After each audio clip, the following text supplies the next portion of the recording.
Un hommage dans les rues de Valence en Espagne. Plus de 50 000 personnes se sont réunies hier pour honorer les victimes des inondations meurtrières.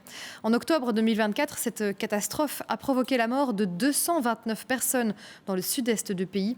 Un an plus tard, la population réclame des comptes aux autorités. Samy Devoist et Quentin Warlop. 50 000 personnes réunies hier soir dans les rues de Valence. Un an après les inondations meurtrières qui ont fait 229 morts, ils sont tous là pour leur rendre hommage et se souvenir de ce qui s'est passé ce jour d'octobre 2024. Maria Teresa a perdu sa fille, mais aussi son gendre et son petit-fils de 4 ans dans les inondations ce jour-là.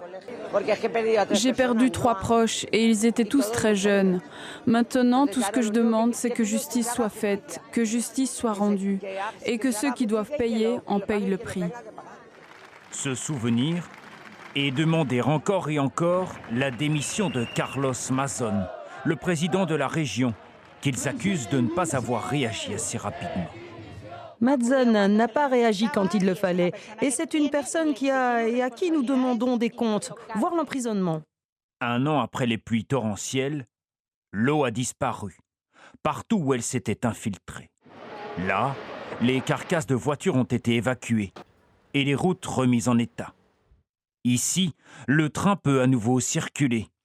Dans cette rue défigurée, un mur de pierre et la route ont été remis en état.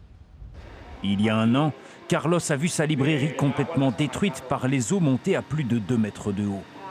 Aujourd'hui, il a enfin pu recommencer à travailler.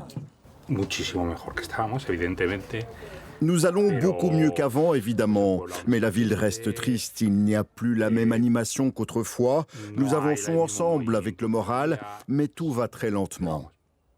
Les inondations historiques sont encore dans toutes les mémoires des habitants. Mais ici, la région se remet doucement de la pire catastrophe qu'ait connue le pays depuis plusieurs décennies.